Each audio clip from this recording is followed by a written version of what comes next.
ಮನೆ ಒಳಗೆ ಇದ್ರು ಊರ ಕುಲಕರ್ಣಿಗೆ ಬಹಳಷ್ಟು ಬ್ರಿಟಿಷರನ್ನ ಕರ್ಕೊಂಡು ಬಂದು ಯಾರ ಮನೆಗೆ ಹೋಗ್ತಾನ ಕೆಂಚಮ್ಮನ ಮನೆಗೆ ಹೋಗ್ತಾನೆ ಕೆಂಚಮ್ಮನ ಮನೆಗೆ ಹಿಂದಿನ ಬಾಗಿಲೇ ಹೋಗಿ ಕೆಂಚಮ್ಮ ತಾಯಿಗೆ ಹೇಳ್ತಾನ ಕೆಂಚಮ್ಮ ಹೊತ್ತು ಹೊಂಟ್ರ ಯುದ್ಧ ಐತಿ ಬ್ರಿಟಿಷರಿಗೆ ಚೆನ್ನಮ್ಮ ದೇವಿಗೆ ಬ್ರಿಟಿಷರಿಗೆ ಚೆನ್ನಮ್ಮ ದೇವಿಗೆ ಯುದ್ಧ ಐತಿ ನಿಮ್ಮ ಮನೆಗೆ ಕಳಿಸಬೇಡ ಏನ್ ಕೇಳ್ತೀರಿ ಕೇಳೋ ಕೊಡ್ತೀವತ್ತೆ ಯಾರು ಹೇಳಿದ್ರು ಊರ ಕುಲಕರ್ಣಿ ಭಾರತ ಬ್ರಿಟಿಷರನ್ನ ಕರ್ಕೊಂಡ್ ಹೇಳಿದ ಅವಾಗ ಕೆಂಚಮ್ಮ ತಾಯಿ ಒಂದೇ ಒಂದು ಮಾತು ಹೇಳ್ತಾಳ ನೀ ಹಿಂದಿನ ಬಾಗಿಲೇ ಬಂದಿ ಜಾರಕರ್ತ ಮುಂದಿನ ಬಾಗಿಲೇ ಬರುವ ಮಗ ಏನಾರ ನೋಡಿದ್ಮೇಲೆ ರಾಯಣ್ಣನ ಅಡ್ಡಾಡ ಹುಟ್ಟಿದ್ದ ಸೀಳಿ ಬಿಡ್ತಿದ್ದ ಅಂತ ಹೇಳು ಅವಾಗ ಮೇಲಾಗಿ ಒಂದು ಮಾತು ಹೇಳ್ತಾಳ ಹಾಗೆಲ್ಲ ತಾರಾಯಣಾಗ ಮುಗಿದ ಹಣದ ಹೆಗಲ ಮೇಲೆ ಬಿದ್ದರು ಹಾಗೆಲ್ಲ ತಾರಾಯಣಾಗ ಮುಗಿದ ಹಣದ ಹೆಗಲ ಮೇಲೆ ಬಿದ್ದರು ಮಗನೆತ್ತು ಕುಲ ಅಂತ ಹೇಳಿದರು ಯಾಕಪ್ಪ ಅಂತಂದ್ರೆ ಅಂತ ಕುರುಬರ ಕುಲವನ್ನು ಹುಟ್ಟಿರ್ತಕ್ಕಂಥ ಅಪ್ಪನ ಬೆಳೆದ ಅಣ್ಣನ ಬೆಳೆದ ಅವನ ಬೆಳೆದ ಬಹಳ ಚಂದ ಕುಡಿಯತಿ ಅವನ ಬೆಳೆದ ಬಹಳ ಚಂದ ಕುಡಿಯತಿ ಇವತ್ತು ನಮ್ಮ ಅವನ ಒಳಗೆ ಹ್ಯಾಂಗ ಕಾಣಕತ್ತಾರ ಗೊತ್ತ ನಮ್ಮ ಮನುಷ್ಯನ ಹೆಂಗ ಕುಟ್ಟಾರಪ್ಪ ಅಂತಂದ್ರ ತಲೆ ತುಂಬ ಸೆರಗ ಬಂದಾರ ಹಣಿವಾಗ ಕೈಯಾಗ ಹಸಿರು ಬಳಿ ಸೇಮ ಗುಡ್ಡಾಪುರ ದಾನಮ್ಮ ದತ್ತರಿಗೆ ಬಾಗಮ್ಮ ಸವಲತ್ತಿ ಎಲ್ಲರೂ ಕುಟ್ಟಾರು ನಮ್ಮ ಅವ್ವಾರ ಬೆಳೆದ ಗಾಯಪ್ಪ ಗುಡ್ಡಾಪುರ ದಾನಮ್ಮ ದತ್ತರಿ ಬಾಗಮ್ಮ ಒಂದು ಮಾತು ಹೇಳ್ತೀನಿ ತಪ್ಪಿಬೇಡ್ರಿ ನಮ್ಮ ಅವ್ವ ಬಳಗದಕ್ಕೆ ನಾವು ವರ್ಣನೆ ಮಾಡಾಕತ್ತೀವಿ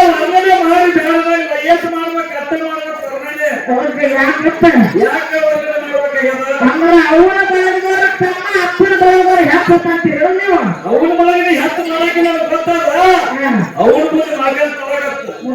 ಹಣ್ಣು ಮಾತಾಡಕ್ ಹೋಗ್ಬೇಡ ಅದಕ್ಕೆ ಒಂದು ಮಾತು ಹೇಳ್ತೀನಿ ಇವಾಗ ಅವನ ಬಳಗಿಗೆ ಯಾಕೆ ಕೂಡ ನಾನು ಕೇಳ ಹೇಳ್ಕೊಂಡು ಅದಕ್ಕೆ ಏನಕ್ಕಪ್ಪ ಅಂತಂದ್ರ ಹೆಣ್ಮಕ್ಳ ಬುದ್ಧಿ ಒಳಗಿನ ತಲೆಗೆ ಮತ್ತೇನ್ ಊರ ಗೌರಿ ಇದ್ದ ಏನಾಯ್ತು ಊರ ಗೌರಿ ಇದ್ದ ಹೌದಾ ಅವನ ಶ್ರೀಮಂತಿಗೆ ಇತ್ತು ಹೌದಾ ಅವಾಗ ರಾತ್ರಿ ಟೈಮ್ ಮಲ್ಕೊಂಡಿದ್ದ ಅವನಿಗೆ 3 ಮಂದಿ ಗಂಡಸು ಮಕ್ಕಳು ಇತ್ತು ಏನಾಯ್ತು ಏನು ಮಾಡಿದಪ್ಪ ಅಂತಂದ್ರೆ ಇಬ್ಬರಿಗೆ ಚಲೋ ಮನೆ ಶ್ರೀಮಂತರ ಮನೆ ಹೆಣ್ಮಕ್ಳನ್ನ ತೆಗೆದು ಲಗ್ನ ಮಾಡಿದ್ದ ಹೌದು ಲಾಸ್ಟ್ನಾಗ ಒಂದು ಸಣ್ಣ ಒಂದು ಬಡವರ ಮನೆ ಹೆಣ್ಮಕ್ಳನ್ನ ತೆಗೆದು ಲಗ್ನ ಮಾಡಿದ್ದ ಹೌದಾ ಹೆಣ್ಮಕ್ಳನ್ನ ಬಡವರ ಮನೆಯನ್ನು ತೆಗೆದು ಮಾಡಿದ್ದ ಅವಾಗ ಒಂದು ದಿನ ಏನಾಯ್ತಪ್ಪ ಅಂತಂದ್ರ ಏನಾಯ್ತಪ್ಪ ಅಂತಂದ್ರ ಹೊರದ ಮನೆ ಅಂಗಳದಾಗ ಮಲ್ಕೊಂಡಿದ್ದ ಯಾರು ಯಾರಪ್ಪ ಅಂತಂದ್ರೆ ಊರುಗೌಡ ಮಲ್ಕೊಂಡಿದ್ದ ಮಲ್ಕೊಂಡ ಟೈಮ್ ಏನಾಯ್ತಪ್ಪ ಅಂತಂದ್ರೆ ಅವನ ಮನೆ ಒಳಗಿನಿಂದ ಲಕ್ಷ್ಮೀ ದೇವಿ ಹೊಟ್ಟಿದ್ರು ಅವಾಗ ಏನಾಯ್ತು ಲಕ್ಷ್ಮೀ ದೇವಿ ಹೊಟ್ಟಿದ್ರು ಅವಾಗ ಎದ್ದು ನೋಡ್ತಾನ ಯಾರು ಹೆಣ್ಮಗಳು ಎದ್ದು ಹೊಂಟಾವ ನನ್ನ ಮನೆಗೆ ಹತ್ರ ಹೊರಗತ್ತೆ ಎದ್ದು ನೋಡಿ ಯಾರು ನಿಂತ ಹೌದು ನೀ ಯಾರು ನನ್ನ ಮನೆ ನಿಂತ ಯಾಕೆ ಹೊರಗತ್ತೆ ಅಂತ ಕೇಳಿದ ಊರಗೌಡ ಹೆಣ್ಮಗಳಿಗೆ ಏನಂತ ಹೇಳಿದ್ರು ಹೆಣ್ಮಗಳು ಆ ಲಕ್ಷ್ಮೀ ದೇವಿ ಹೇಳ್ತಾಳ ಮನೆಯ ಲಕ್ಷ್ಮಿ ಏನಂತಾಳ ನಾನು ನೋಡಿದ ಮನೆ ಲಕ್ಷ್ಮೀ ದೇವಿ ಅಂದಿನಿ ಹೌದಾ ನಮಗೆ ಈ ಮನೆ ಒಳಗೆ ಇರೋದು ಸಾಕಾಗೈತಿ ಅದಕ್ಕೆ ನಾನು ಬಿಟ್ಟು ಹೊರ್ತೀನಿ ಅಂತ ಲಕ್ಷ್ಮೀ ದೇವಿ ಹೇಳಿದ್ರು ಅವಾಗ ಗೌಡ ಏನಂತ ಅವಾಗ ಗೌಡ ಹೇಳ್ತಾನ ಏನಂತ ಯವ್ವ ತಾಯಿ ಸಾಕ್ಷಾತ್ ಲಕ್ಷ್ಮೀ ದೇವಿ ಅದೀನಿ ಹೌದಾ ನಾನು ಮನೆ ಬಿಟ್ಟು ಯಾಕೆ ಹೊರ್ತಿ ಯವ್ವ ಹೋಗಬೇಡ ಅಂತ ಗೌಡ ಲಕ್ಷ್ಮೀ ದೇವಿ ಹೇಳ್ತಾಳ ಏನಂತ ನೀ ಏನು ಕೇಳ್ತಿ ಕೇಳು ಏನು ಕೇಳ್ತಿ ಬೇಡ ನೀ ಕೇಳಿದ್ದನ್ನ ಇವತ್ತು ಕೊಟ್ಟು ಹೋಗ್ತೀನಿ ಬಂಗಾರ ಬೇಕು ಬೇಳೆ ಬೇಕು ರಾಕ್ ಬೇಕು ರೂಪಾಯಿ ಬೇಕು ಏನು ಕೇಳ್ತಿ ಕೇಳು ಏನು ಬೇಕಾದ ಕೇಳ್ತಾರೆ ಆದ್ರೆ ಇವತ್ತು ಒಂದು ದಿನ ನಿನ್ನ ಮನೆ ಒಳಗೆ ಇರ್ತೀನಿ ಮತ್ತು ನಿನ್ನ ಮನೆ ಬಿಟ್ಟು ಹೋಗ್ತೀನಿ ಅಂತ ಹೇಳಿದ ಲಕ್ಷ್ಮೀ ದೇವಿ ಆ ಹುಡುಗ ಏನಾಯ್ತು ಅವಾಗ ಗೌಡ ಹೇಳ್ತಾನ ಏನಂತ ತಾಯಿ ನನಗೂ 3 ಮಂದಿ ಗಂಡಸು ಮಕ್ಕಳನ್ನ ಮಕ್ಕಳನ್ನ ಕೇಳ್ತೀನಿ 3 ಮಂದಿ ಸ್ವಸ್ಥರನ್ನ ಕೇಳ್ತೀನಿ ಆ ಮಕ್ಕಳನ್ನ ಕೇಳ್ತೀನಿ 3 ಮಂದಿ ಸ್ವಸ್ಥರನ್ನ ಕೇಳ್ತೀನಿ ಏನ್ ಬೇಕಂತೇಳಿ ಇವತ್ತು ಒಂದು ನನ್ನ ಮನೆ ಬಿಟ್ಟು ಹೋಗಬೇಡ ಅಂತ ಲಕ್ಷ್ಮೀ ದೇವಿ ಮನೆ ಒಳಗೆ ಹುಡ್ಕೊಂಡು ಹುಡ್ಕೊಂಡು ಟೈಮ್ ಒಳಗ ಏನ್ ಮಾಡಿದ ಗೌಡ ಮುಂದೆ ಕೂಡ ಗೌಡ 3 ಮಂದಿ ಸ್ವಸ್ಥರನ್ನ ಕರೆಸಿದ 3 ಮಂದಿ ಗಂಡಸು ಮಕ್ಕಳು ಕರೆಸಿದ ಕರೆಸಿ ಕೇಳ್ತಾನ ಪ್ರಶ್ನೆ ಹಿರಿ ಮಗ ಏನಂತ ಕೇಳ್ತಾನಪ್ಪ ಅಂತಂದ್ರೆ ನಮ್ಮ ಮನೆ ಲಕ್ಷ್ಮಿ ಹಿಂಗ ಮನೆ ಬಿಟ್ಟು ಹೊಂಟಿದ್ರು ಇವತ್ತು ಒಂದಿನ ಇರುವಂತ ಹೇಳಿನಿ ಅಕ್ಕಿ ಏನು ಕೇಳ್ತೀರಿ ಕೇಳಿ ಕೊಟ್ಟು ಮಾಡ್ತೀನಂತ ಹೇಳ್ಯಾಳ ಏನ್ ಬೇಕಂತ ಹೇಳ್ರಿ ಅಂತ ಹಿರಿ ಮಗ ಕೇಳಿದ ಗೌಡ. ಹಿರಿ ಮಗ ಏನಂದ? ಹಿರಿ ಮಗ ಹೇಳ್ತಾನ ಏನಂತ? 20 ಎಕರೆ ಹೊಲ ಕೇಳಕ್ಕಿಗೆ 100 ಎಕರೆ ಹೊಲ ಕೇಳ 20 ಎಕರೆ ಹೊಲ ಕೇಳ 100 ಎಕರೆ ಹೊಲ ಕೇಳಕ್ಕಿಗೆ ಅಂತಂದ ನಮ್ಮ ಹಿರಿ ಮಗ. ಅವಾಗ ಆಯ್ತು ಎರಡನೇ ಮಗನ ಬಳಿ ಬಂದ ಕೇಳಿದ ನಿನಗೇನು ಬೇಕಪ್ಪ ಅಂತ ಕೇಳಿದ. ಅವಾಗ ಎರಡನೇ ಮಗ ಹೇಳ್ತಾನ ಏನಂತ? ಯಪ್ಪ ಒಂದು 10 ಫ್ಯಾಕ್ಟ್ರಿ ಹೆಸರು ಸುಮಾರು ಫ್ಯಾಕ್ಟ್ರಿ ಒಂದು 3 ಎಮ್ಎಲ್ಎ ಸೀಟ್ ನನಗೆ ಬರ್ಲಿಕ್ಕೆ ಕೇಳಕ್ಕಿಗೆ ಅಂತ ಹೇಳಪ್ಪ. ಎರಡನೇ ಮಗ ಕೇಳಿದ. ಅವಾಗ ಮೂರನೇ ಮಗ ಹೇಳ್ತಾನ ನನಗೇನು ಗೊತ್ತಾಗುದಿಲ್ಲಪ್ಪ ನಾನು ಹೇಳ್ತೀನಿ ಕೇಳಲ್ಲ ಮೂರನೇ ಮಗ. ನನಗೆ ಕೇಳ ಅವಾಗ ಮನುಷ್ಯ ಏನಾಯ್ತಪ್ಪ ಅಂತಂದ್ರ ಏನಾಯ್ತು? ಆ ಬಡವರ ಮನೆಗೆ ಬಂದಿರ್ತಕ್ಕಂತ ಹೆಣ್ಣು ಮಗಳಿಗೆ ಕೇಳ್ತಾನ. ಏನ್ ಕೇಳ್ತಾನಪ್ಪ ಅಂತಂದ್ರ ನೀನು ಗಂಡಗಳ ಏನೋ ಗೊತ್ತಾಗುದಿಲ್ಲವ ನೀನು ಮನೆಗೆ ಸಣ್ಣ ಸೊಸೆಯಲ್ಲಿ ಸಣ್ಣ ಸೊಸೆಯಲ್ಲಿ ನಿನಗೇನು ಬೇಕು ಕೇಳ ಲಕ್ಷ್ಮೀ ದೇವಿ ಹೋಗಿ ಹೇಳ್ತೀನಿ ಅಂತ ಗೋಡ. ನಿನಗೂ ಹಕ್ಕದಾರ ಕೇಳು. ಅವಾಗ ಆಕಿ ಹೇಳ್ತಾಳೆ ಹೆಣ್ಮಗಳ ಹೆಣ್ಮಗಳು 4 ಸೊಸೆ ಮತ್ತ ಮಾಮಾರ ನಮಗೇನ ರೊಕ್ಕ ಬೇಡ ರೂಪಾಯಿ ಬೇಡ ಬೇಳೆ ಬೇಡ ಬಂಗಾರ ಬೇಡ್ರಿ. ಇವತ್ತು ಮುಂಜಾನೆ ದುಡ್ಕೊಂಡು ಸಂಜಿಕೆ ಊಟ ನೋಡ್ತಾರೆ. ನಮಗೆ ಏನು ಅಂತ ಐಶ್ವರ್ಯ ಬೇಕಾಗಿಲ್ಲ. ಹೌದಾ? ನಮ್ಮ ಮನೆ ಒಳಗೆ ಹಿಂಗ ಧರ್ಮದಿಂದ ಪ್ರೀತಿಯಿಂದ ಸದಾ ಇರ್ಬೇಕು ಕೇಳ್ಕೊಡಿ ಲಕ್ಷ್ಮೀ ದೇವಿಗೆ ಅಂತ ಹೇಳಿದ ಅವ್ರ ಸೊಸಿ.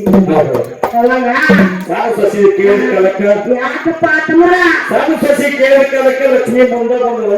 ಅವಾಗ ಲಕ್ಷ್ಮೀ ದೇವಿ ಏನು ಮಾಡಿದಪ್ಪ ಅಂತಂದ್ರ ತನ್ನ ಕೆಲವರು ಪ್ರತ್ಯಕ್ಷ ಆಗಿ ಹೇಳ್ತಾಳ ಎಂತ ಪ್ರೀತಿ ಇರ್ತಕ್ಕಂಥ ಮನೆಯನ್ನ ಎಲ್ಲಿ ನೋಡಿಲ್ಲ ನಿಮ್ಮ ಮನೆ ಬಿಟ್ಟು ಎಲ್ಲೇ ಹೋಗುದಿಲ್ಲ ಅಂತ ದೇವರ ಒಳಗೆ ಹೇಳ್ಕೊಂಡು ಲಕ್ಷ್ಮೀ ದೇವಿ. ಇದು ಧರ್ಮ ಪ್ರೀತಿ ಇದ್ರ ಅದಕ್ಕೆ ಯಾಕಪ್ಪ ಅಂತಂದ್ರೆ ಅಂತವ ನಮ್ಮ ಊರೊಳಗೆ ಇವತ್ತಿನ ಕುತ್ತಾರ ಮಾಡ್ಕೊಂತಾರ ಗಣಗಾರ. ನಮ್ಮ ಇಲ್ಲ ಮೆಣಗಳು ಯಾಕಪ್ಪ ಅಂತಂದ್ರೆ ಹೊಟ್ಟೊಂಡವರೊಳಗೆ ನಿನಗೆ ಮನ ಕೊಟ್ಟ ಹೋಗ್ಬಾರ ಹೊಟ್ಟಾಗಿಲ್ಲ ಏನು ಬುದ್ಧಿಲ್ಲ ಭಾಷೆ ಭಾಳ ಕಾರಣಕ್ಕೆ ಹೋಗ್ಕೊಂಡು ಸಾಯಕತ್ತಾಗ ಸರಿ ಕಡವ್ರ ಏನ್ ಮಾಡ್ತಾರ ಇರ್ಲಿ ಭಾಳ ಮಾತಾಡಿ ಭಾಳ ದೈವಕ್ ವಾಚ್ಯ ಆಗೋದು ಬೇಡ. ಯಾಕಪ್ಪ ಅಂತಂದ್ರ ಗೆಳತನ ಅಂದ್ರೆ ಹೆಂಗಿರ್ಬೇಕು ಗೆಳತನ ಅಂದ್ರೆ ಹೆಂಗಿರ್ಬೇಕಪ್ಪ ಅಂತಂದ್ರ ಹುಬ್ಬಳ್ಳಿ ಸಿದ್ದಾರೂಢರನ್ನ ಶಿಸ್ತಾನ ಸರಿಪ ಸಾಗರನ್ನ ಗೆಳತನ ಮಾಡ್ಬೇಕಾಗೈತಿ. ಅವ್ರ ಗೆಳತನ ಹೆಂಗಿತ್ತ ಕೇಳಿ 5 ನಿಮಿಷ ಮಾತಾಡ್ತೀನಿ ಭಾಳ ಮಾತಾಡೋದಿಲ್ಲ. ಅಪ್ಪನ ಉಳಿದವರಿಗೆ ಯಾಕಪ್ಪ ಅಂತಂದ್ರೆ ಹುಬ್ಬಳ್ಳಿ ಸಿದ್ದಾರೂಢರ ಗೆಳತನ ಹೆಂಗಿತ್ತಪ್ಪ ಅಂತಂದ್ರ ಹಾಗಿತ್ತು. ಹುಬ್ಬಳ್ಳಿ ಒಳಗೆ ಸಿದ್ದಾರೂಢರ ಮೆರವಣಿಗೆ ನಡೆದಿತ್ತು. ಹೌದಿಲ್ಲ? ಹುಬ್ಬಳ್ಳಿ ಒಳಗೆ ಸಿದ್ದಾರೂಢರ ಮೆರವಣಿಗೆ ನಡೆದಿತ್ತು. ಶಿಸ್ನಾಳ ಶರೀಫ್ ಸಾಹೇಬ ಗುರು ಗೋವಿಂದ ಭಟ್ಟಗೆ ಕೇಳ್ತಾನ ಕಳಸದ ಗುರು ಗೋವಿಂದ ಭಟ್ಟ ಏನು ಕೇಳ್ತಾನ ಹೊಟ್ಟು ಹುಬ್ಬಳ್ಳಿ ಒಳಗೆ ಸಿದ್ದಾರೂಢರ ಮೆರವಣಿಗೆ ಐತಿ ನೋಡಾಕ ಹೋಗುವಂತೆ ಕಳಸದ ಗುರು ಗೋವಿಂದ ಭಟ್ಟಗೆ ಶಿಸ್ನಾಳ ಶರೀಫ್ ಸಾಹೇಬ ಕೇಳಿದ. ಅವಾಗೇನಾಯ್ತು? ಗುರು ಗೋವಿಂದ ಭಟ್ಟ ಹೇಳ್ತಾರ ಏನಂತ? ಅಲ್ಲಿ ಎಷ್ಟೋ ಜನ ಸಾಗರ ಹನುಮನ್ನ ಬರ್ತೈತಿ ಸಾವಿರಾರು ಭಕ್ತಾದಿಗಳು ಕೂಡಿರ್ತಾರ. ಅಂತ ಜನರೊಳಗೆ ಎಲ್ಲಿ ಹೋಗಿ ನೀವು ಹುಬ್ಬಳ್ಳಿ ಸಿದ್ದಾರೂಢರ ಭೇಟಿ ನೋಡ್ತೀವಿ ಹುಚ್ಚು ಕೊಡಿ ಬ್ಯಾರಂದ್ರು ಯಾರು ಗುರು ಗೋವಿಂದ ಭಟ್ಟ ಬ್ಯಾರಂದ್ರ ಕಾಲಕ್ಕೆ ಶಿಸ್ನಾಳ ಶರೀಫ್ ಸಾಹೇಬರು ಹಠ ಇಡುವಂತರು ಗಡ್ಡ ಹೋಗಿದ್ರೆ ಹಠ ಬೀಳಂಗಿಲ್ಲ. ಹಠ ಇಡುವಂತ ಕಾಲಕ್ಕೆ ಯಾರು ಶಿಸ್ನಾಳ ಶರೀಫ್ ಸಾಹೇಬರು ಗುರು ಗೋವಿಂದ ಭಟ್ರು ಇಬ್ರು ಕೂಡಿ ಎಲ್ಲಿಗೆ ಬಂದ್ರು ಅಂತ ಹುಬ್ಬಳ್ಳಿಗೆ ಬಂದ್ರು. ಹುಬ್ಬಳ್ಳಿಗೆ ಬಂದ ಬಳಿಕ ಏನಾಯ್ತಪ್ಪ ಅಂತಂದ್ರೆ ಏನಾಯ್ತು? ಗುರು ಗೋವಿಂದ ಭಟ್ಟ ಎಷ್ಟೋ ಜನಗಳನ್ನ ನೋಡಿ ಹೆಂಡಾದ್ರು ಭೇಟಿ ಸಿಗುದಿಲ್ಲ ಅಂತ ಹೆಂಡತಿ ಸಂಬಂಧಿಸಿಬಿಟ್ಟ ಗುರು ಗೋವಿಂದ ಭಟ್ಟ.